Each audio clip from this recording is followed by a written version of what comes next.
कैसे हो आप लोग सब? मजे में? Good afternoon. आज लास्ट टाइम हमने इकोनॉमिक्स की बातचीत की थी, आप लोगों ने थोड़ा वो सेटअप भी किया होगा। आज हम फिर से एक बार उसका रिकॉलिंग कर लेते हैं, राइट? क्या देखा था सबसे पहले हमने? तो आपको शायद याद हो कि सबसे पहले हमने देखा था कि व्हाट इज और हु इज चाणक्य, राइट?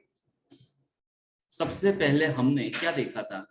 तो उससे पहले हमने देखा था कि चाणक्य का पुत्र जो चाणक्य है उसका दूसरा नाम क्या है? कौटिल्य। ये कौटिल्य एक्चुअली भारत देश जो है हमारा इंडिया, वो इंडिया इतना ग्रेट सही में था कि नहीं था, उसके पर्सपेक्टिव बहुत सारे थे, लेकिन हमने क्या किया, सिर्फ एक ही पहलू हमने पकड़ा, और वो कौन सा पकड़ा? इकोनॉमिक्स का। इकोनॉमिक्स के संदर्भ में बात करें तो सबसे पहले हमने तो आपको बताया था कि सबसे पहले जो यूनिवर्सिटी का कॉन्सेप्ट है, ये यूनिवर्सिटी का कॉन्सेप्ट लाने वाला ही हमारा भारत है।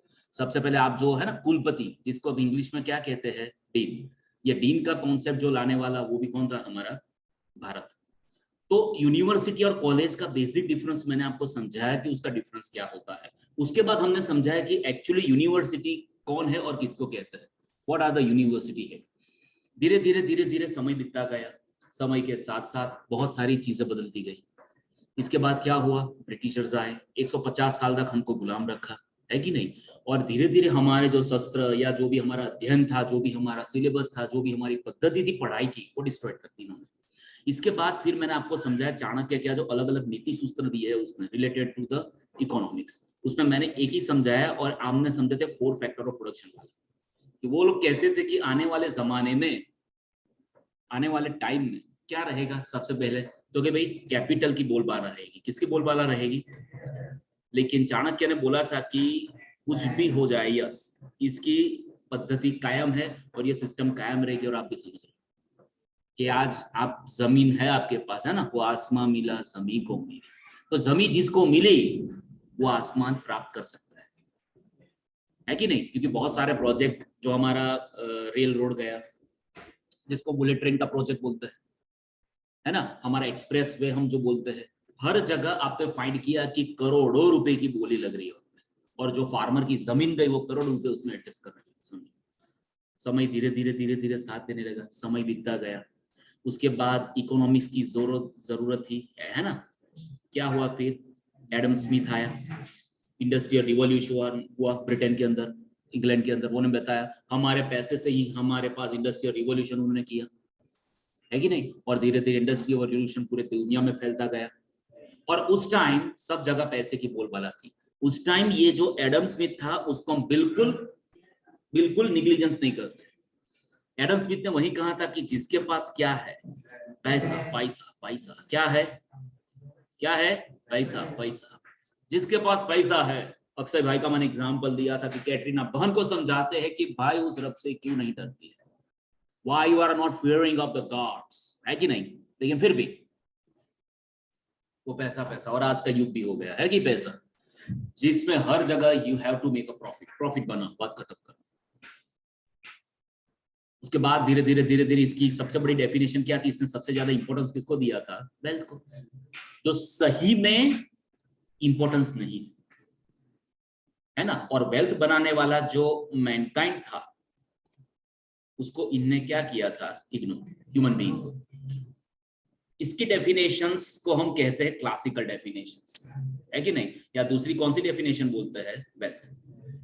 इसके बाद डेफिनेशन दी है, दैट इज वेलफेयर डेफिनेशन। क्या दी है? और welfare definition it will be given by, ये welfare definition be given by Alfred Marshall. Alfred Marshall क्या कहता है? इकोनॉमिक्स ये क्या है? स्टडी। किसकी स्टडी करता है? Human behaviour. कौन सा human behaviour? In the ordinary business of life. दूसरा वो क्या करता है? It inquire how he gets his income and how he loses it. मतलब एक साइड वो किसका अभ्यास करता है, हाउ पर्सन इनकम प्राप्त करता है, दूसरी जगह वो क्या करता है? यूज। लेकिन सबसे ज्यादा उसने वेलफेयर जो दिया ना, लेकिन वेलफेयर कैसे, वेलफेयर को उसने इंपॉर्टेंट दिया है? मटेरियल। कौन सा एस्पेक्ट है? Material welfare, only goods, yes. जो इंटेंजिबल सर्विसेज है ना, जिसको हम बोलते हैं सेवा, like doctor, teacher, singer, entertainer, है कि नहीं? ये सारे सेवा देते हैं, हमारी सारी जरूरत पूरी होती है कि नहीं होती? बीमार होते हैं तो डॉक्टर के पास आते हैं, डायरेक्ट मिलने जाते हैं, हे डॉक्टर कैसा है, बस वो तो सोचा रास्ते से चलता था, सोचा मिलता, चलो 2-4 गोलियां देते, फाका मारते हैं, आगे चलते हैं। ऐसा होता है क्या? नहीं होता है ना। चीयरफुल के साथ हम बात करें तो ये जो सारी चीजें ना, this all are related with the intangible product. ये सारी चीज इंटेंजिबल होती है। Are you clear with this? लेकिन ये सारी चीज उसने ध्यान में नहीं ली है। इसके बाद ये प्रॉब्लम को दूर करने वाला हमारा कौन आया? हमारा मात्र और मात्र हैंडसम, जिसको बोलते हैं रॉबिन्स। क्या बोलते हैं? Lionel Robins. रॉबिन्स क्या कहता है? तो कभी इकोनॉमिक साइंस है, वो भी कहता है साइंस। कैसा साइंस है? We studies human behaviour as a relationship between, किसके बीच का रिलेशन क्यों बात करते हैं? एंड्स एंड स्क्वायर्स मींस, जिसके यूजेस कैसे है? बीच है ऑल्टरनेटिव यूजेस। यानी यहाँ पे 3 चीज आती है। एक आता है एंड, एंड यानी अनलिमिटेड वांट्स। एंड के बाद क्या आता है? Limited resources. और लिमिटेड रिसोर्सेज के बाद तीसरा आता है ऑल्टरनेटिव यूजेस। इसके तीनों के बारे में मैंने एग्जांपल दिया था कि ह्यूमन वांट्स अनलिमिटेड होती है कि नहीं? मर जाए तो भी अगर आत्मा है ना, भटकती है, right? The wants are goes on multiplying. वो भटकती रूह है ना, रूह बाबा आता है। क्यों आता है? कारण क्या है? आत्मा बाकी है, इच्छाएं बाकी है, कामनाएं बाकी है, इसलिए। दूसरा क्या आया? Limited resources. लिमिटेड रिसोर्सेस कैसा हुआ? तो क्या भाई वही तो बवाल है, वही अलादीन का चिराग होता जिससे को कोई दिक्कत नहीं होती। आज सबके चिराग जगमगाते हैं, कि नहीं? लेकिन ऐसा है नहीं। साधन एक है, खाने वाले बहुत, मैंने एग्जांपल भी दिया था। और रिसोर्सेज लिमिटेड है। तीसरा क्या है? उसके ऑल्टरनेटिव यूजेस है। फॉर एग्जांपल लैंड, क्या क्या कर सकते हो उस पे? रादर ऐसा पूछो क्या क्या नहीं कर सकते। खेती बाड़ी कर सकते हैं, खुद रह सकते हैं, फार्म हाउस बना सकते हैं, होटल वालों को दे सकते हैं, ऐसा रोड प्रोजेक्ट जाए उसमें दे सकते हैं। There are so many alternatives. हमको पसंद करना है। चले सर खेती बाड़ी की तो उसमें भी पसंद करना पड़ा है। क्या पसंद करना पड़ता है? क्या करे? तो ये 3 चीज की वजह से उसकी डेफिनेशन यूनिवर्सल हुई। लेकिन फिर भी इसकी एक लिमिटेशंस थी। इसने जो दिया है ना, वो क्या है? टाइम ध्यान में नहीं लिया है। क्या ध्यान में नहीं लिया है? और दूसरा बोलता है कि इकोनॉमिक्स कैसा साइंस है? पॉजिटिव। कैसा साइंस है? पॉजिटिव। समझते हो ना? अब जैसे मैंने एग्जांपल लीकर और ये सबका अगर प्रोडक्शन बढ़े तो वो हमारे लिए सही है कि नहीं सही है? ये कुछ कहता नहीं है, सब कुछ हाँ हाँ हाँ। उसके बाद हमारा फाइनल आया रॉबिन्स के बाद सैमुअलसन। और इसकी डेफिनेशन को हम कहते हैं ग्रोथ डेफिनेशन, है ना? सबसे बड़ी लिमिटेशन जो टाइम है ना, जैसे growth and development, economic development, unemployment, ये सारी जो प्रेजेंट मैटर है, किसने ध्यान में नहीं ली है? रॉबिन्स ने। इसने ध्यान में ली है।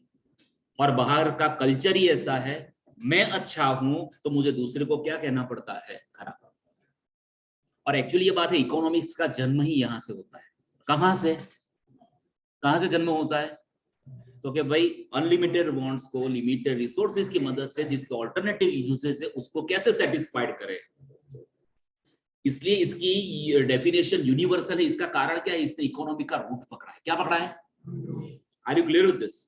तो this all are the 4 definitions. तो अब सबसे पहले हम बेसिक इकोनॉमिक्स से पूरा सेशंस हमारा स्टार्ट करते हैं, राइट? तो सबसे पहले डेफिनेशंस की हम बात करें इकोनॉमिक्स का, नंबर 1 चैप्टर्स, राइट?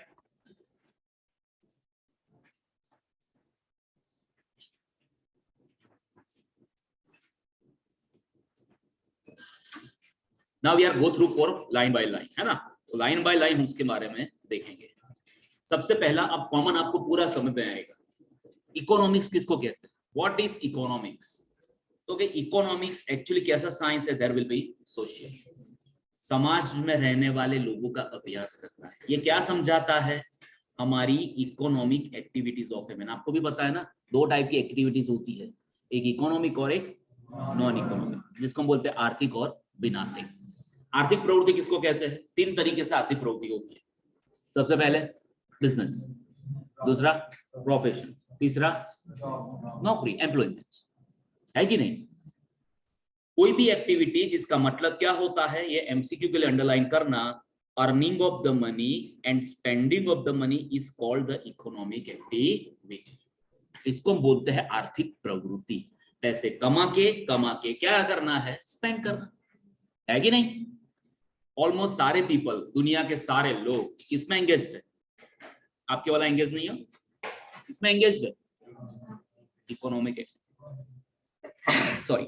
और क्यों, क्योंकि उनका ही इच्छा ही क्या है, they want to earn money, किसी भी तरह पैसा कमाना है कि नहीं। अब देखिए एक्चुअली आप लोग देखिए प्रैक्टिकली, मैं है ना हर जगह हमारे चाणक्य को कंपेयर करूंगा। मैं फिर बोल रहा हूं, ये शस्त्र या शास्त्र गलत बोलता है, मैं ऐसा नहीं कह रहा हूं। मैं कल भी लास्ट लेक्चर में भी मैंने समझाया था, हमारा शास्त्र क्या है, लाइन लंबी करता है, किसी की लाइन छोटी करता नहीं है।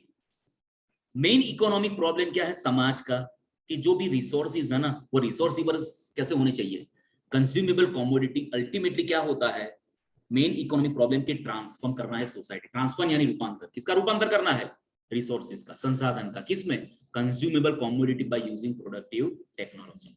आज देखिए, क्या अभी तक किसी को पता नहीं था कि मैगी बनती है 2 मिनट में, लेकिन प्रैक्टिकली सोचिए, मैं हर केस स्टडी आपको दूंगा, नेस्ले कंपनी कितनी महान होगी, उसके माइंड में कहीं तो जहन आया होगा। चलो छोड़ दो, मुझे तो है ना कभी कभी मैं सोचता हूँ ना, क्योंकि हर कमोडिटी का अल्टीमेटली एम क्या होता है पता है, कंजप्शन। क्या होता है, आप लोग प्रोड्यूसर हो, हम धमा के ऐसे समझो, पानी का बोतल आपने प्रोड्यूस किया, लेकिन पानी का बोतल जब तक आपके स्टॉक में पड़ा है, जब तक वो स्टॉक बिकेगा नहीं, आप हर रोज खुश होते हो उसको देख के, वाओ व्हाट अ स्टॉक। उसका कोई मतलब होता है, जब तक गुड्स आपका मार्केट में नहीं बिकेगा तब तक क्या नहीं मिलेगा, पैसा पैसा पैसा। क्या नहीं मिलेगा, पैसा पैसा। तो ये पैसा नहीं मिलेगा फिर कैसा चलेगा, है कि नहीं। इसलिए गुड सेल करना जरूरी है। इसलिए इसमें क्या बोला है, इट इज अ प्रॉब्लम क्यों है हमारा, बिकॉज ऑफ ह्यूमन वांट्स हमारी कैसी है, अनलिमिटेड। और सोसाइटी के इंसान जैसे इंडिविजुअल लाइफ के रिसोर्सेज लिमिटेड है, वैसे हमारे सोसाइटी के भी रिसोर्सेज कैसे है, लिमिटेड। समाज के संसाधन लिमिटेड है। इसलिए यहाँ सेंट्रल टास्क क्या डिसाइड करना है, कौन सी कमोडिटी प्रोड्यूस करनी है, और जिससे हम क्या मिक्स दे सके लोगों को, ऑप्टिमम सेटिस्फेक्शन, महत्तम संतोष, ह्यूमन वांट्स को हम क्या करें, सेटिस्फाइड। यही तो काम है इकोनॉमिक्स का, यही तो बेसिक ये बोलता है। आप लोग सिटी में निकलते हो, सामान्य एग्जांपल देता हूँ, व्यवहार की बात, मम्मी बोलते भाई ये लिस्ट है सिटी में से या कहीं से भी 4-5 किलोमीटर दूर ये दुकान से चीजें लानी है। अब आप लिस्ट देखते हो और उसमें लिखा है एक मीठे की थैली, सॉल्ट, बस उसके लिए आपको 5 किलोमीटर दूर जाना है, आप जाओगे। रैशनल इंसान क्या करेगा, रखने वाला जाएगा, बाइक मिली घूमो घूमो घूमो। लेकिन जो रैशनल इंसान है, समझदार है, वो क्या करेगा, पूरी कॉमोडिटी और 2-4 काम का लिस्ट बनेगा। उधर जाना है, पेट्रोल है ना 100 रुपीज के तकरीबन ऊपर नीचे कूद कूद कर 9500 के बीच में, तो वहां जाएंगे तो मैक्सिमम हमारा काम क्लियर हो ना, वो हमारे लिए आगे पड़ता है, राइट। तो ये मैक्सिमम हमारा क्या होना चाहिए, ह्यूमन वांट्स क्या होनी चाहिए, सेटिस्फाइड। तो इकोनॉमिक्स में क्या आता है, तो मैं फिर बोल रहा हूँ, इकोनॉमिक्स क्या है, वांट्स क्या है, something that is desire. Actually want हमारा क्या है, कोई भी इकोनॉमिक एक्टिविटी का स्टार्टिंग पॉइंट है कि नहीं। वांट से क्या करते हैं हम, वांट्स को सेटिस्फाई करने के लिए एफर्ट्स, और ये एफर्ट्स हमको क्या मिलता है, सेटिस्फेक्शन। कमाने गए, गुजराती में कहावत है ना, पापी पेट करावे वेट। पेट ना होता जालिम तो कोई दिक्कत नहीं होती। झगड़ा किस बात का है, सबको सब चीज मिल जाती है तो झगड़ा किस बात का है। अंबानी भाई भी रोटी खाते हैं, मजदूर भी रोटी खाता है, झगड़ा किसका है पता है, मैं घी लगाता हूं, वो बटर लगाता है, वो चीज लगाता है, वो पनीर लगाता है, झगड़ा इसका है। बाकी आज तक आपके घर में भी लोग कोई भूखा नहीं सोता है, और आज तो फूड सबको अवेलेबल है। भले आज हमारे 140 करोड़ का पॉपुलेशन है, वो बात अलग है, सबको एक टाइम का नसीब खाना होता नहीं, उसमें 25% पॉपुलेशन है जिसको एक टाइम का खाना नहीं मिलता है, नो वन कैन गेट। इसलिए सब्जेक्ट मैटर क्या होता है, मैं पहले ही बोला, सबसे पहले क्या करना है, प्रोडक्शन। प्रोडक्शन किया, अब प्रोडक्शन के बाद खुश नहीं होना है, उसका क्या करना है, there will be exchange. Exchange के बाद क्या करेंगे, उसका प्रॉपर डिस्ट्रीब्यूशन, और डिस्ट्रीब्यूशन के बाद अल्टीमेटली क्या होगा, कंजप्शन। अब चाणक्य क्या बोलता है बताए, उसने सीधा बोला है कि सेंट्रल इकोनॉमी का मेन है कंजप्शन, खत्म। कंजप्शन होगा तो अल्टीमेटली सारी चीज प्रोड्यूस होगी कि नहीं होगी। आज कोरोना आया, पता चला कि रेमडेसिविर इंजेक्शन चाहिए, धड़ाधड़ प्रोड्यूस होने लगा कि नहीं लगा। और बीच में एक टाइम तो ऐसा आ गया जिसकी स्कैरसिटी थी, 50-50 हजार लाख रुपए में भी रेमडेसिविर नहीं मिलता था। और ये सारा कोरोना का फेज हमने देखा है, वी नो दैट। सारे लोग स्ट्रगलिंग कर रहे हैं और वापस ये बूमिंग बैक हो रहा है, बाउंस बैक हो रहा है। हुआ था कि नहीं हुआ था? और आपके सीनियर के वो तो मास प्रमोशन में ना खैरात की मार्क लगा के निकल गए थे। am I right या रॉन्ग? क्या होता है ये? उसने पहले बोला कंजप्शन सेंटर पॉइंट है, इन्होंने समझा कि पहले प्रोडक्शन करो, उसके बाद एक्सचेंज करो, एक्सचेंज के बाद डिस्ट्रीब्यूशन करो, डिस्ट्रीब्यूशन के बाद कंजप्शन करो। मैं सीधा आपको बोल देता हूं, कोई तंबाकू खाएगा ही नहीं। बोलो जुबा केसरी, कोई केसरी बोलेगा ही नहीं तो ये फार्मर क्या करेंगे? प्रोडक्शन करेगा कोई? सौराष्ट्र में जाइए, मैं तो पहले सौराष्ट्र में गया था तो मैंने पूछा कि ये तो माओ બહુ ખાઈ લોકો, એટલે આપણે એમ કે માવા મીન્સ માવા दूध का होता है मावा, वो बेस्ट है मावा। और फिर गए, फिर पता चला मावा को कोई मीनिंग अलग होता है, धड़ धड़ करके। बोलो जुबा कैंसर की, कोई सेंसर ही नहीं उधर। एक्चुअली पीपल का रैशनल एलिमेंट होना चाहिए ना, उसने सेंटर पकड़ा। Guys you know I am the lecturer of AIIMS, Vidyanagar AIIMS, MBA में बहुत बड़ा नाम है कॉलेज का। वहां पे 4 साल पहले, मैं 4 साल मतलब बिफोर कोरोना मैंने लेक्चरशिप छोड़ी थी। तो जो विद्यानगर है ना वो चरोतर का प्रदेश है, यू नो ना चरोतर, कि जहाँ का टॉबेको मेन क्रॉप है। अब वहां पे मैं बाइक लेके जा रहा था तो एक फार्मर क्या करते थे, जो पता है अभी जंगली सूअर का भी बहुत त्रास है एग्रीकल्चर में, कुछ क्रॉप रहने ही नहीं। तो वहां से मैं जा रहा था तो मैं देखा कि actually we consider man is a rational animal, है ना, रैशनल यू नो समझदार प्राणी है। तो वहां पे वो खेडूत जो फार्मर था वो पत्ते निकाल रहा था। क्यों? तंबाकू वो लोग लगाते हैं ताकि वो जंगली सुअर उसको भी डिस्ट्रॉय ना करे, और वो सारा क्रॉप निकाल रहा था। उस टाइम क्या हुआ, मैंने जब नजर गई बाइक रिजो में, मैंने साइड पे रखा देख रहा था तो सामने एक गधा वो घास खा रहा था। अब ये फार्मर जहां से क्रॉप निकाल रहा था, पन्ने निकाल रहा था टोबैको के, और वहां पे गधा चर रहा था। दोनों के बीच में तकरीबन मुझे लग रहा है 800 यानी 1 किलोमीटर का डिस्टेंस होगा।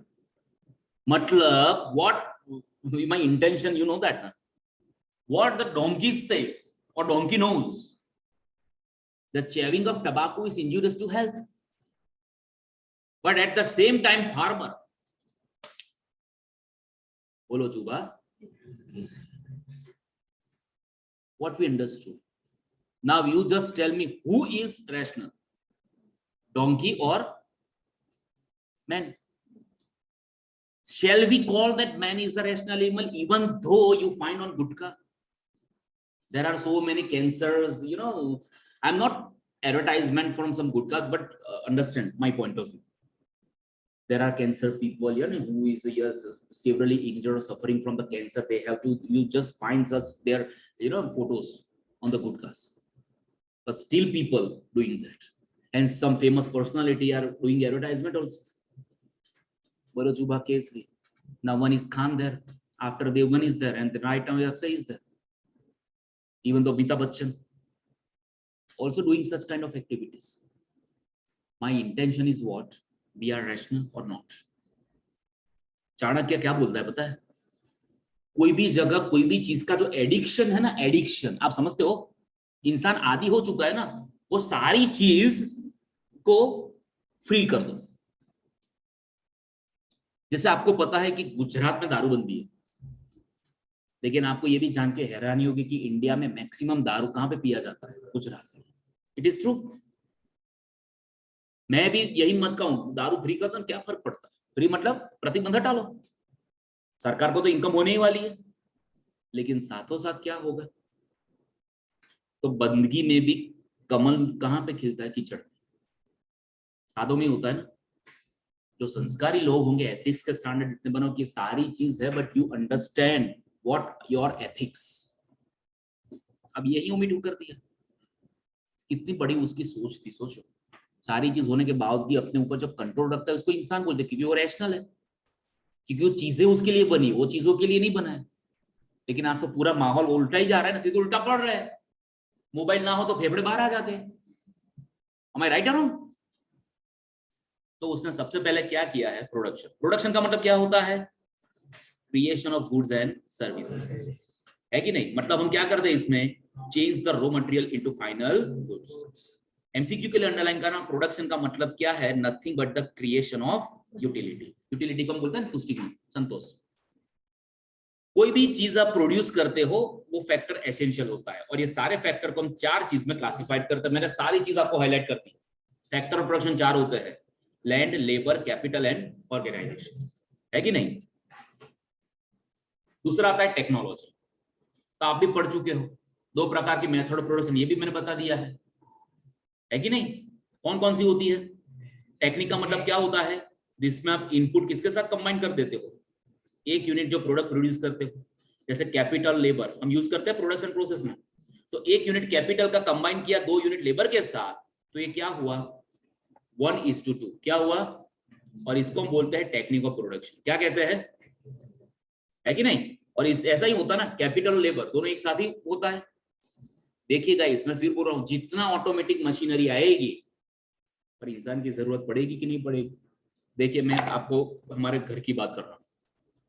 हमारे घर के अंदर होम अप्लायंसेस यूज करते हैं, उसमें एक यूज करते हैं वॉशिंग मशीन। करते कि नहीं करते। सबसे पहला कैसा था, मैन्युअल था, कपड़े को अंदर अंदर झांकना, फिर उसको अपना 3-4 बार प्रोसेस करना पड़ता था और मदद करती थी। मैंने देखा ऐसे मशीन। उसके बाद सेमी ऑटो आया, सिर्फ भिगोना, उसमें बाद में देना, देन और अब ऑटोमेटिक आया, कपड़े डाल दीजिए, स्विच ऑन कर दीजिए, अपना काम कीजिए, जो भी होगा अपने वैसे होगा। और अभी तो और लेटेस्ट आ गया, कपड़े धो जाए, जोर जोती बूम पड़े, धोएगी, है कि नहीं, मतलब अलार्म वाले। क्या अपडेशन है, सोचो तो सही। तो प्रोडक्शन का मतलब क्या होता है, क्रिएशन ऑफ यूटिलिटी। सपोज एक एग्जांपल है, 2 और मोर टेक्निक ऑफ प्रोडक्शन। जैसे आपने कैपिटल 2 यूनिट लिया तो लेबर कितना लिया, 3। समझो कैपिटल वापस 3 लिया तो लेबर कितना लिया, 4। तो आपको समझ में है ना। टेक्नोलॉजी का मतलब क्या होता है, spectrum of all available technique. Spectrum यानी मिक्सचर, इसका मिक्सचर है सारी टेक्निक का कॉम्बिनेशंस। और यहाँ 3 नॉलेज हमारे पास होना चाहिए। जैसे कैपिटल 1:2 है तो नेक्स्ट क्या होगा, 2:3, फिर क्या होगा 3:3। ये स्वरूप है टेक्नोलॉजी का। क्या है टेक्नोलॉजी, यानी 2 चीज से बनती है, कैपिटल, लेबर से। और यही तो मेन है, तेरे बिना मैं अधूरा, मेरे बिना तू अधूरा, है कि नहीं। वही कहते हैं ना, तेरे हाथ में मेरा हाथ हो, फिर सारी जन्नतें दिन दिन हो। इतना भी ऑटोमेटिक मशीन, लेकिन स्विच चालू करने के लिए भी इंसान की जरूरत तो पड़ती है ना। तो ये 2 ही लोग टेक्निक में होते हैं, 1 is capital and 1 is labour. दूसरा था एक्सचेंज। एक्सचेंज समझते हो ना, विनिमय। चले मुझे पहले बताइए, जब पैसा नहीं था तब क्या था, बार्टर सिस्टम थी, जिसको बोलते वस्तु विनिमय प्रथा। चीज के सामने क्या मिलता था, एक नोट के बार्टर में लाखों मारी। चीज के सामने चीज मिलती थी, गुड्स के सामने गुड्स मिलता था। तो उस टाइम से भी उसकी बहुत सारी दिक्कतें थी, पता है ना आपको, बहुत सारी डिफिकल्टी थी। क्या डिफिकल्टी थी,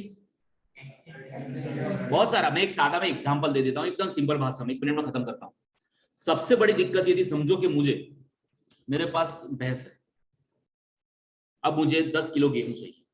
तो सबसे पहले मेरी दिक्कत ये होती थी कि भाई 10 किलो गेहूं कहां से मिलेंगे। अच्छा चलो 10 किलो गेहूं वाला मिल गया, कोई मिल गया तरह, लेकिन उसके बाद निकले 5 ही गेहूं, 5 किलो। तो मैं क्या करूंगा, क्या करूंगा मैं, भैंस के कपड़े करूंगा, जाके ले जा, पीछे बाद में ले जाना, 5 किलो देंगे। डिफिकल्टी होता है कि नहीं होता है, ये सारा सिस्टम का प्रॉब्लम होता है।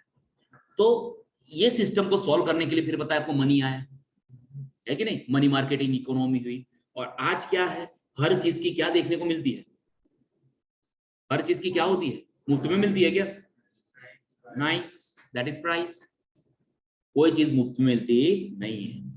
So it means exchange of goods from one person to another.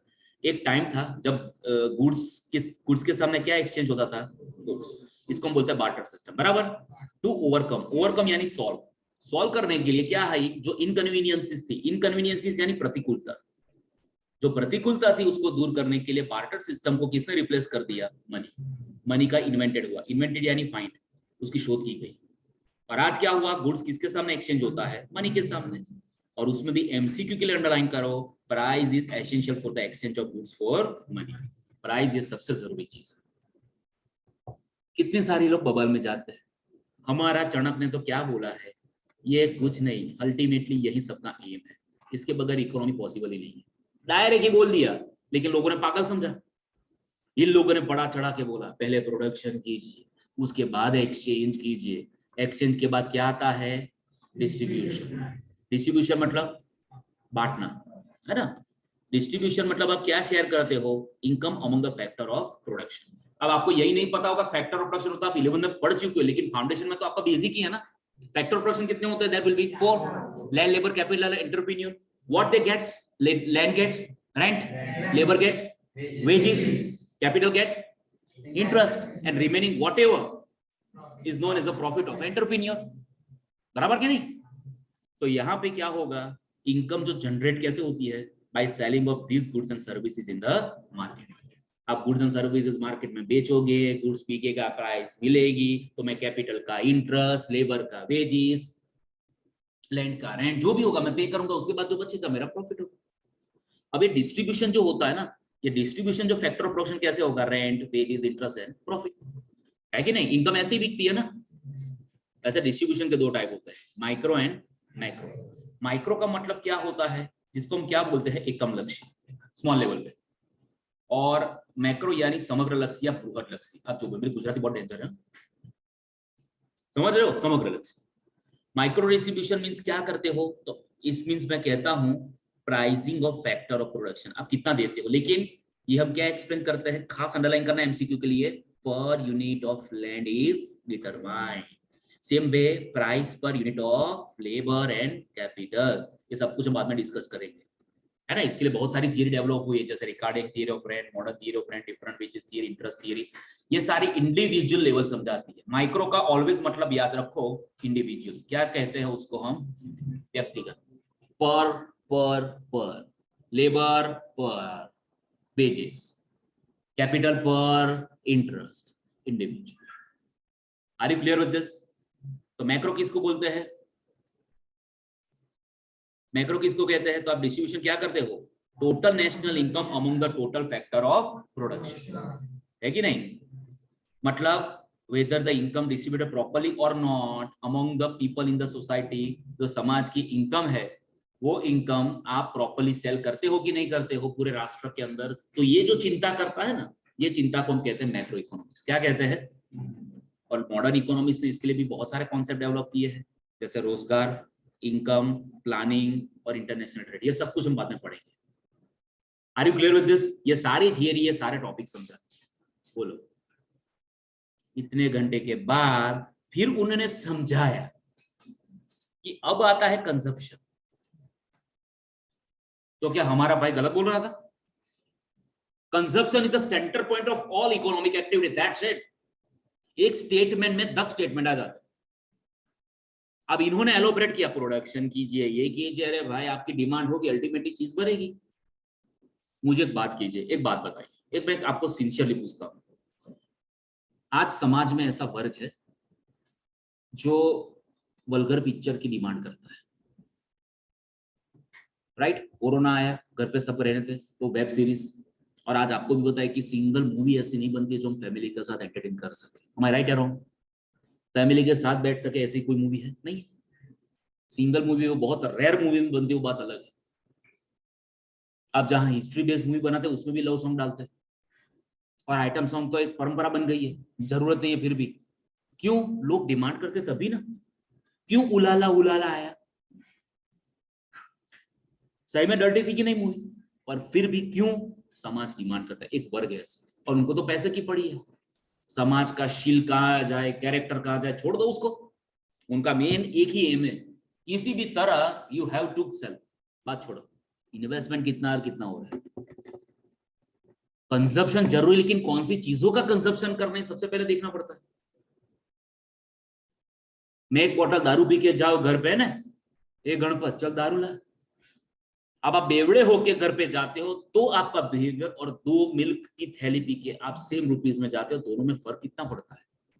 जो मिल्क पीते हो उससे हमको प्रोटीन विटामिन मिलते हैं शरीर के अंदर, उसे क्या मिलता है? कुछ नहीं मिलता है, nothing is that.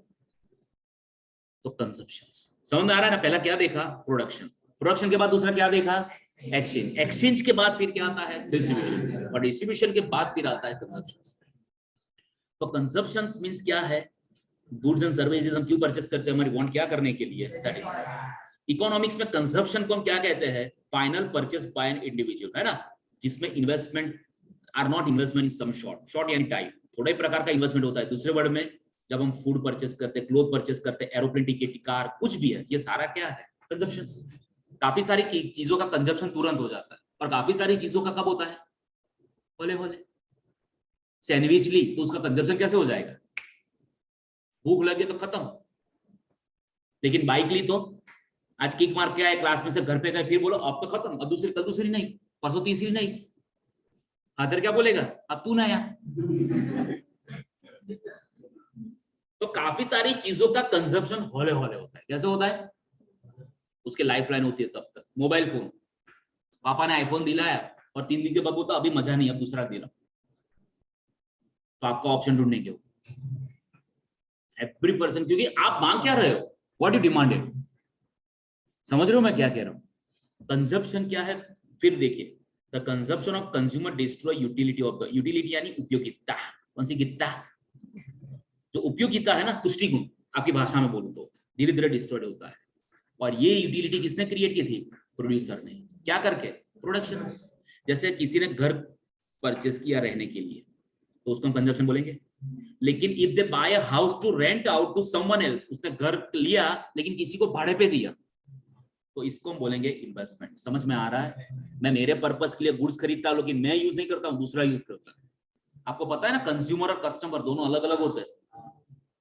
Who is customer? जो गुड्स परचेस करता है। हमारे फादर ने एप्पल लिया है ना, an apple it's in a day keep a doctor away. हमारे फादर ने एप्पल लिया, और किसने लिया? हमारे लिए। कल फादर डे था, हमको दिया, हम खा गए। Father is known as a customer, we are called the consumer. So मैं आपको एक रॉन्ग क्वेश्चन, काउंटर क्वेश्चन ये भी पूछ सकता हूं, क्या customer and consumer both are same person? Yes. Father ने लिया, फादर ने खाया, तो खा ही सकते हैं भाई। लिखा रखा है क्या? उन्होंने उपवास तो खा लिया, क्या फर्क पड़ता है? At that time customer and consumer both are same person. Clear? Similarly अगर आपने कार ड्राइव की तो ये क्या हुआ? Consumption. If you buy a car to use as a taxi for a business, तो उसको हम क्या नहीं कहेंगे? कंजप्शन, पर क्या कहेंगे? इन्वेस्टमेंट। एमसीक्यू के लिए तीसरा एमसीक्यू, यहां पे देखा जाता है रीजन फॉर द परचेस। ये डिटरमाइन करता है कि आपका कुछ इन्वेस्टमेंट है कि consumption. Are you clear with this? मैं घर खरीदता हूं, ध्यान से सुनिए, पर तुरंत मैं बेच देता हूं, उसको मैं बिजनेस बोलूंगा कि नहीं बोलूंगा, कि कंजप्शन बोलूंगा? Are you clear with this? लेकिन जो गुड्स मैंने अपने कंजप्शंस के लिए लिया, वही होता है कंजप्शंस। क्लियर? तो मैं ये गलत थोड़ा बोल रहा था, सेंटर पॉइंट यही था उसका, हर चीज का अल्टीमेट वो होता है कंजप्शन। क्लियर? लेकिन फिर भी हम किसी को गलत ठहराते नहीं है। आप फादर है, बने रहिए अपने बच्चों के, लेकिन आपके ऊपर भी कौन होता है? उसका ग्रैंड फादर भी हम। क्लियर? कोई भी सब्जेक्ट पढ़ो, खुमारी से पढ़ो, प्रूफ के साथ पढ़ो, मजा आता है कि नहीं?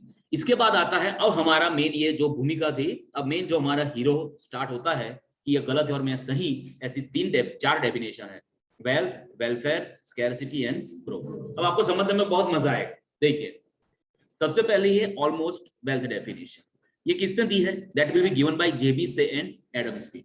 एडम स्मिथ को हम क्या कहते हैं? अर्थशास्त्र के पिता। क्या है?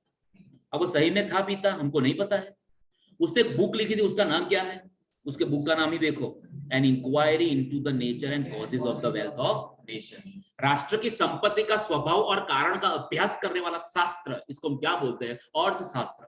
और ये लिखा था 1776। और ये एडम स्मिथ ने डीलिंग यानी अलग, क्या अलग किया उसने? इकोनॉमिक्स को पॉलिटिकल इकोनॉमिक्स से अलग कर दिया। और वो भी कैसे अलग किया? साइंटिफिक मैनर से। कैसे अलग किया गाइस? ठीक है, इसलिए तो उसको पिता, कुछ तो उसने किया होगा ना भाई। क्या कहता है उसको सपोर्ट में? देखिए कौन कौन है? जेबी से। व्हाट डिड ही से? Economics the study of science of wealth. वो तो एक ही कैसे? संपत्ति का विज्ञान, उसको हम क्या बोलते हैं? अर्थशास्त्र। Same Adam Smith, economics is science which deals, बीच से जुड़ा हुआ, वो किससे जुड़ा हुआ है? वेल्थ के साथ। सेम ये डेफिनेशन क्या कहती है? वही वेल्थ प्रोड्यूस करना, कंज्यूम करना, एक्सचेंज करना और डिस्ट्रीब्यूट करना। यही तो काम है ना इकोनॉमी का। दूसरी चीज ये क्या कहती है, इको मैन को क्या कहता है वो, इकोनॉमिक मैन, लालची इंसान, पैसे पैसे पैसे।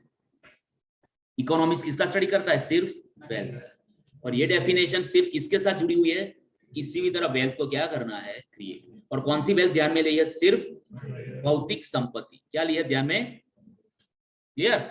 इसलिए उसकी डेफिनेशन किसने क्रिटिसाइज की है, बहुत सारे फिलोसोफर्स हैं, विचारधारा, तो कार्लिल, रस्किन, वॉलरस, डिक्सन, ये सब नाम है। काफी लोग बहुत भोले भाव से पढ़ते और बोलते हैं सर इसका मीनिंग क्या होता है, पर इसका मीनिंग कुछ होता नहीं है, ये क्या है नाम। ये क्या कहता है, economics is a decimal science. Decimal એટલે ब्लैक साइंस, काड़ू विज्ञान। गोस्पल ऑफ मैमन है कि नहीं, बहुत सारे भूतों का विज्ञान। जो भी कहता है वो कहता है ब्रेड एंड बटर साइंस, रोटी चपाती देने वाला साइंस, समझो। अनकंप्लीटेड साइंस, अपूर्ण विज्ञान, है कि नहीं। वेल्थ किसके लिए है, वेल्थ का कोई यूज नहीं है जब तक वो क्या सेटिस्फाई ना करे, ह्यूमन नीड्स। मैंने सब कुछ एग्जांपल के साथ आपको दिया।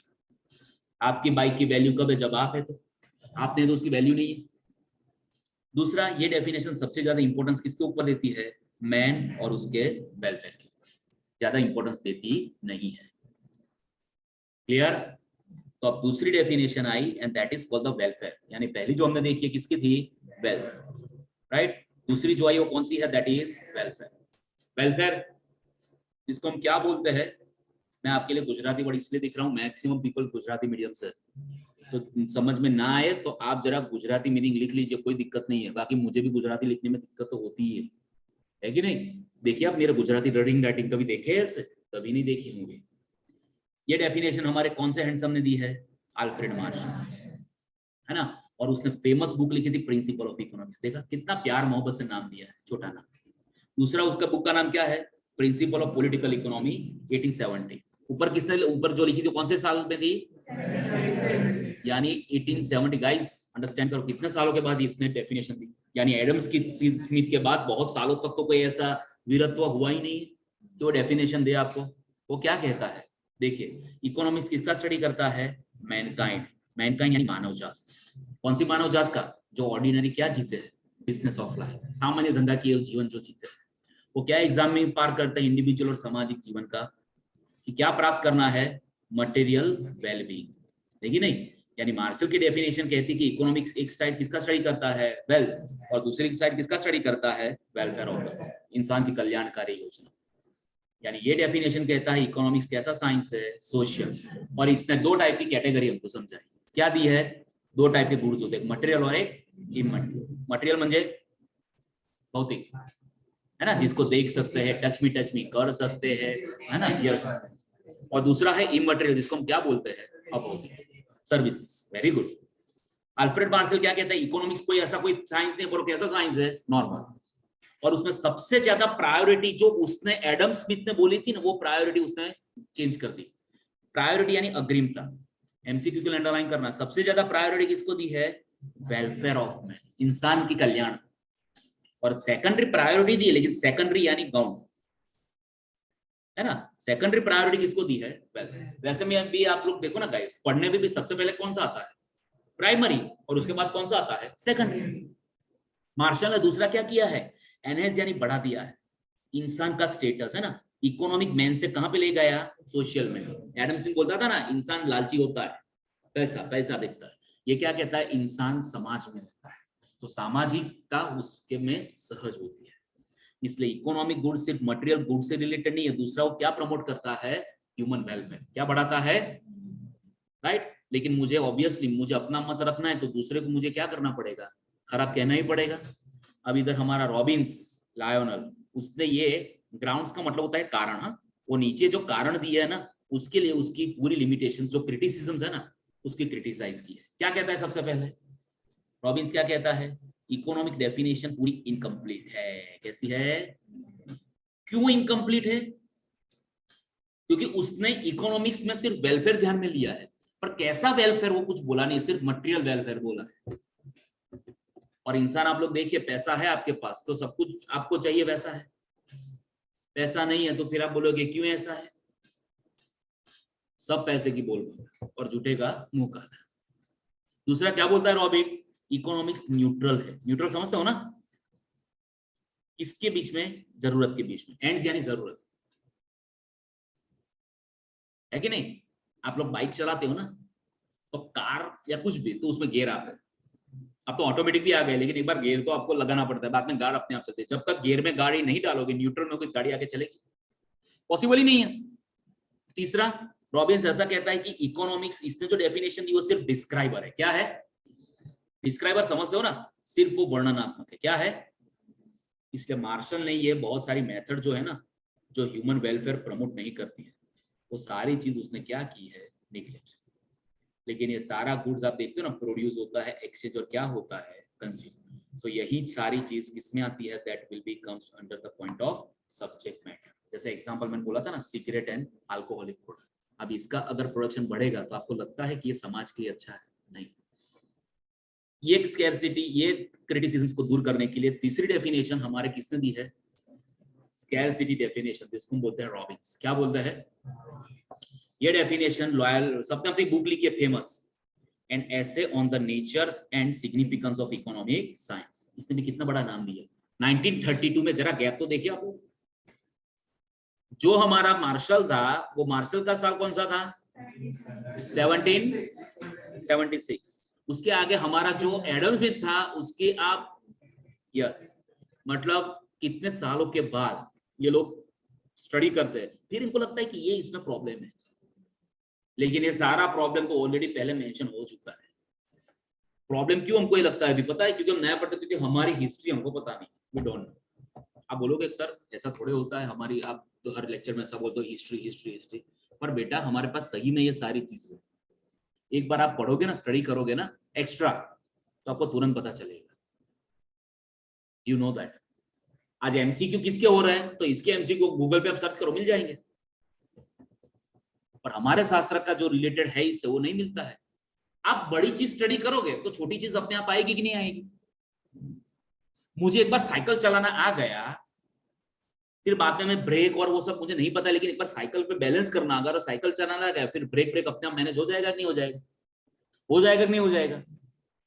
लेकिन आप ब्रेक मैनेज करते हो, साइकिल में पेडल ऐसे मारते हो, ये सब कुछ मुझे स्विमिंग करना है, तो तब तक मुझे थियरी को इंसान सिखाएगा, देख भाई सांस रोकनी है, अंदर कूदना है, बाद में ऐसा करना, हाथ ऐसे करने, पूरे पाँव है ना स्ट्रेट रखने, उसको हिलाने हैं, लाइक दैट। अब ये सारी चीज आपको कोई बोलेगा, कितने दिन हर रोज ऐसे थियरी क्लास रखेगा, आपको स्विमिंग आएगा? लेकिन एक बार किसी ने धक्का मारा धड़ लेके, आप जैसे कुएं या स्विमिंग पूल में गिरे, फिर आप बचाने लगे, कोई नहीं आ बचाने, कहीं भी तरह किसी भी तरह तैर के आप किनारे पे आ गए। एक बार ऐसी शर्त लगी थी, बहुत बड़ी चीज थी, और एक इंसान ऐसे के ऊपर से आप छलांग लगाते हो ना, तो जैसा आप नीचे आओगे, बहुत ऊंचा, मतलब सर 12,000 फीट वैसे खाई थी, वहां से आप गिरोगे अंदर पानी में, आपको 5 लाख रुपए मिलेंगे। तो सब लोग ऐसे हाइट पे जाते, लेकिन किसी की हिम्मत नहीं होती कि वहां से वो कूदे, क्योंकि इंसान पलट जाए तो खत्म। उसमें से एक 70 ईयर्स के अंकल वो गए ऊपर, ऐसे देखना, वहां से उन्होंने छलांग लगाई, छलांग लगाई, वो गिरे नीचे 12,000 फीट से नीचे, सब लोग उन्होंने बाहर निकाला है, अच्छा हुआ भगवान की दया से कुछ हुआ नहीं, उनको 5 लाख का इनाम मिला। तो फिर अंकल को पूछा कि आपको डर नहीं लगा, सब यंगस्टर डर रहे थे, आप नहीं डरे? तो अंकल ने एक मिनट, फिर मशीन निकाला, कान में डाला, फिर क्या बोला, तो क्या आपको डर नहीं लगे कि ऊपर से आप गिरे? ताकि भाई वो बात छोड़ दे, 5 लाख 6 लाख वो बात की बात छोड़, पहले ये बता मुझे धक्का किसने मारा था। मतलब कूदे थे नहीं थे, कूदाया गया था, लेकिन अब उनका डर कैसे निकल जाता है। स्विमिंग आता है, फिर थियरी लिखने की जरूरत ही नहीं है। इसलिए मैं अपना सेंसेस पूरा हाईलाइट, मैंने बोला कंजप्शन बात खत्म, अब ये लोग घूम घूम के यहीं पे आ रहा है ना, इसलिए बेस समझ जाओ, नीचे का तो अल्टीमेटली आपको आ जाएगा। अब आया रॉबिन्स। रॉबिन्स फिर क्या बोलता है, वही इकोनॉमिक्स किसकी स्टडी करता है, human behaviour as a relationship between number 1 and number 2 scarce means, number 3 बीच है ऑल्टरनेटिव यूजेस। मतलब ऊपर से 3 चीजें हमको मिलती है। सबसे पहले एंड्स का मतलब क्या होता है, अनलिमिटेड वांट्स। लिमिटेड रिसोर्सेज, इसका मतलब क्या होता है, मर्यादित संसाधन, मतलब scarce means alternative uses of limited resources. और चौथा कौन सा प्रॉब्लम है, चॉइस। ये सारी चीज हम फर्स्ट लेक्चर में समझ चुके हैं, पसंदगी का विज्ञान। फायदे क्या है ये डेफिनेशन के? ये डेफिनेशन बहुत अच्छा क्या करती है? एनालिटिकल। एनालिटिकल यानी स्टडी, डिटेल स्टडी। क्या करती है ये? Detail study. दूसरी बात, इकोनॉमिक्स को ये कहां पे ले जाती है? इसकी डेफिनेशन क्यों यूनिवर्सल एक्सेप्टेड है? यूनिवर्सल यानी पूरे विश्व में मान्य, क्योंकि इसने बेस पकड़ा है इकोनॉमिक्स का, उसका बेस ही की है, जहां से इकोनॉमिक स्टडी होता है, स्टार्ट होता है। रॉबिन्स क्या बोलता है? इकोनॉमिक्स क्या है? ये गुड्स अच्छा है, अच्छा है, ये गुड्स अच्छा है, वो भी अच्छा है, और ये न्यूट्रल है, कुछ बोलता नहीं, ये भी तटस्थ है। कैसी है? अब इसकी डेफिनेशन भी क्रिटिसाइज की है। सबसे पहले उसने जो बोला है ना, ये यूनिवर्सल साइंस है, नहीं है। गरीबी, पता है गरीबी दो टाइप की होती है, एब्सोल्यूट एंड रिलेटिव। सापेक्ष गरीबी या निरपेक्ष गरीबी। किसको बोलते हैं सापेक्ष गरीबी? एक्चुअली सही गरीबी जो होती है ना, वो निरपेक्ष गरीबी होती है, जिसको हम बोलते हैं absolute poverty and relative poverty. जो पर्सन अपनी बेसिक नीड भी फुलफिल नहीं कर सकता ना, दैट इज नोन एज। हमारे देश में आज भी खाना देखो, बेसिक चीजों में मिलता नहीं। Peoples are not able to get a sufficient food on time. मिलता है? 25% बच्चे भी आज बिना खाए सोते हैं। तो यही सही में गरीबी होती है। अब बाहर की गरीबी बात करो, वहां तो कचरा वाला भी अपनी खुद की कार लेके आता है। समझ रहे हो? वहां पे गरीबी कैसी है? तेरे पास मर्सिडीज है और मेरे पास मारुति है, तो मैं गरीब हूं। रिलेटिव। वहां खाना ऐसा तो मिलता नहीं है, सब लोग आराम से खाना वाना तो मिल ही जाता है, इसलिए इसकी डेफिनेशन यूनिवर्सल एप्लीकेबिलिटी। दूसरा, ये कहां पे अप्लाई नहीं होती? मैंने पहले ही बताया कहां पे अप्लाई नहीं होती है। There will be developed countries, वो तो पता है ना, क्योंकि वहां खाने का कोई प्रश्न ही नहीं है। चौथा, ये कहां पे अप्लाई नहीं होती? कम्युनिस्ट या डिक्टेटरशिप्स, यानी जो साम्यवाद है ना, रशिया जैसी कंट्री, वहां पे अप्लाई नहीं होती है। दूसरा है कहां पे? डेवलपिंग कंट्री, इंडिया में भी अप्लाई नहीं होती है। वो यूनिवर्सल मतलब सब जगह सेम होना। क्या मुकेश अंबानी को ये अप्लाई होता है? क्या अदानी को ये अप्लाई होता है? जो रिच लोग हैं उनके यहाँ पर अप्लाई नहीं होता, जो अपर मिडिल क्लास है उनको भी प्रॉब्लम नहीं है। मैं तो अभी भी बोल रहा हूँ, लोग बोलते हैं ना महंगाई बढ़ी है, मैं पहले भी बोला था महंगाई नहीं बढ़ी है, लोगों की लाइफस्टाइल बदल गई है, खर्चे बढ़ गए। बाकी महंगाई हो तो आज देखो, लास्ट टाइम मारुति का जो सेल है ना, वो sales there will be volume, वो वॉल्यूम बहुत बढ़ गया था। इस महीने में जितनी कार अभी तक नहीं बिकी, इस महीने में बिकी है आफ्टर कोविड। तो आपको पेट्रोल के भाव इतने ही नड़ते तो बंद करो ना। लेकिन पेट्रोल के प्राइस इतनी बढ़ गई, लेकिन कोई भी प्रोटेस्ट नहीं कर रहा है, क्योंकि सबकी इनकम भी इतनी है, परवड़ता है तभी तो लेते हैं। इसलिए डेवलप कंट्री में भी ये सही नहीं है। पांचवी चीज इसने क्या किया है, लोग बोलते हैं ओल्ड वाइन थी वो किसमें दे दी? नई बोतल। यानी सालों से इकोनॉमिक्स का बेस ही यही था, इसलिए इसने ओल्ड वाइन को नई बोतल में दे दी, पी लीजिए, अच्छा है। और दूसरा, उसने डायनामिक का मतलब होता है टाइम। ये टाइम एलिमेंट्स भी इसने ध्यान में नहीं, तो मैं ऑलरेडी आपको समझा चुका हूं। Are you clear with this? And last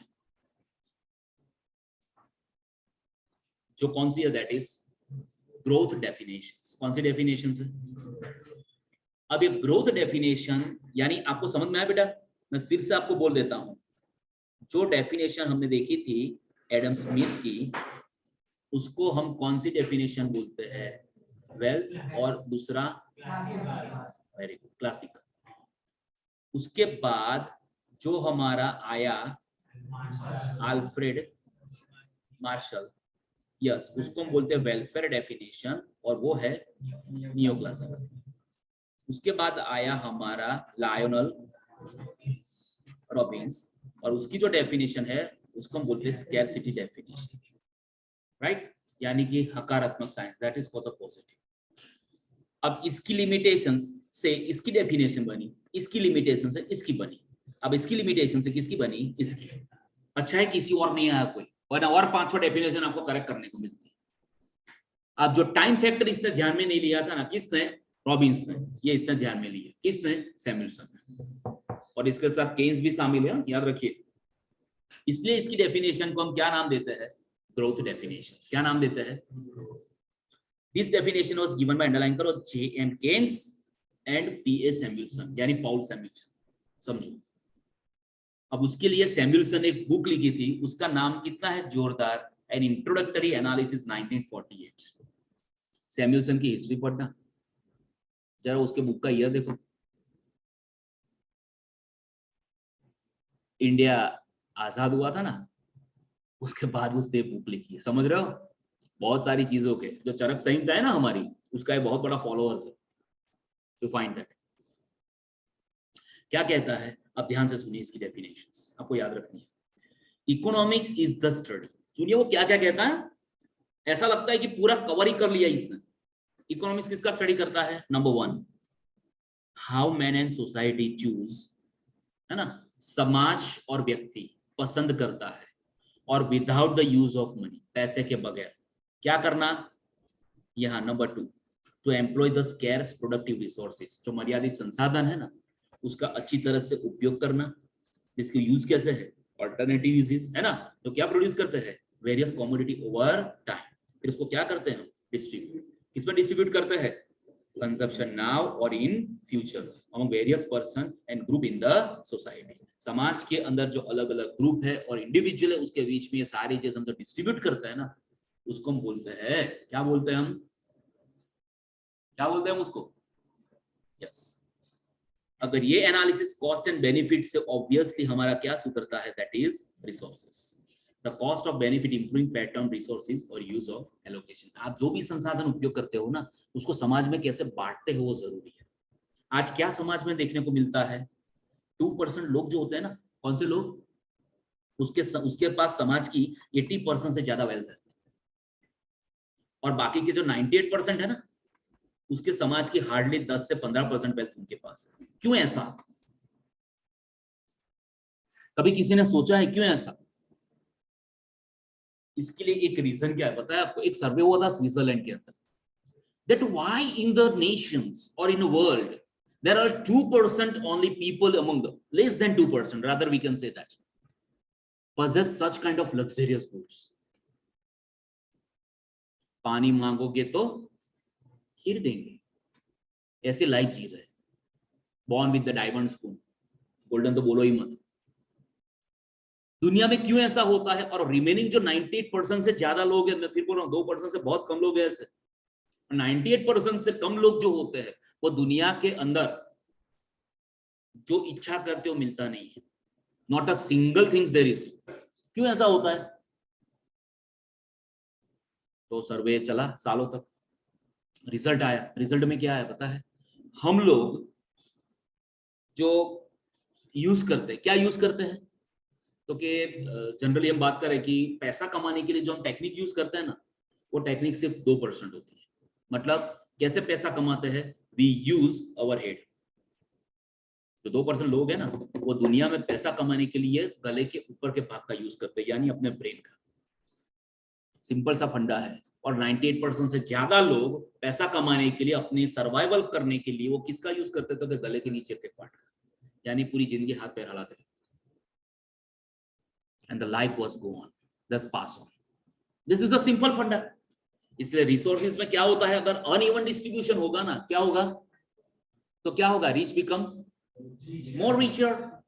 क्या होगा, बोलो, मोर रिचर। क्या होगा, रिचा बेन नहीं, बोलो मोर रिचर। क्या होगा, and poor become more poor. बोलो यार, क्या फाइनल है, थोड़ा ऐसा लगता है अभी थोड़ा ये कर रहा है, तो थोड़ा प्रोनाउंसिएशंस में भी ऐसा होना चाहिए। गुजराती बोलो फिर भी सामने वाले को लगना चाहिए इंग्लिश बोलता है। कभी कभी लोग मजाक भी करते हैं कि सर इंग्लिश, आप लोगों को इंग्लिश आता है, यू ऑल नोज इंग्लिश, आता है कि नहीं आता है सबको? किसको नहीं आता, ऑनेस्टली बोलो, किसको नहीं आता है? किसको नहीं आता इंग्लिश, बोलिए, आपको आता है? बोलिए इंग्लिश, देखो आता है, एवरीवन नोज इंग्लिश। कौन कहता है इंग्लिश? इंग्लिश को एज अ लैंग्वेज देखो।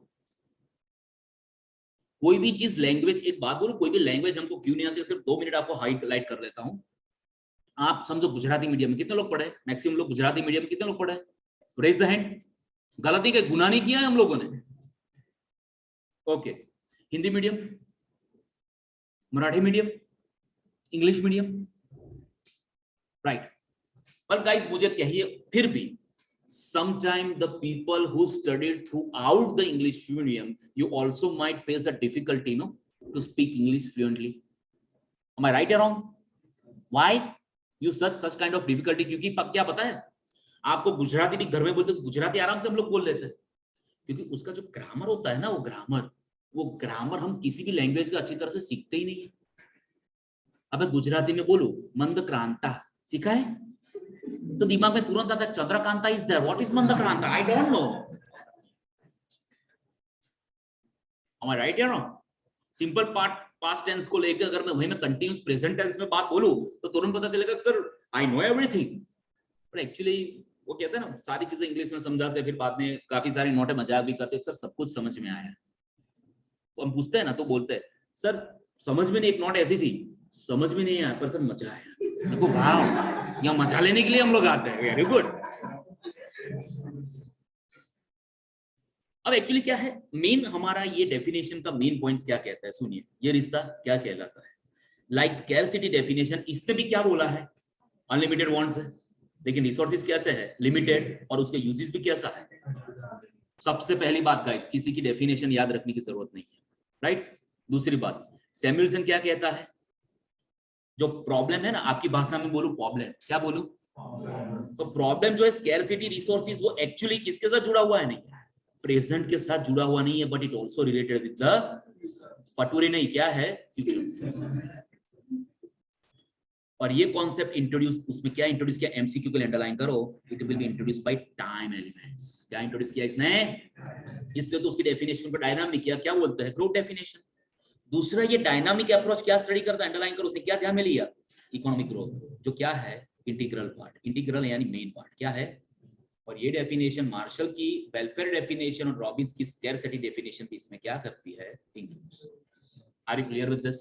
यानी ये चारों डेफिनेशन इसमें आ जाती है. अब इसके बाद है कि भाई इकोनॉमिक्स में स्कोप क्या क्या है, माइक्रो मैक्रो का कॉन्सेप्ट जो ऑलरेडी हमने पढ़ लिया है, यही सारी चीज हमको समझनी है.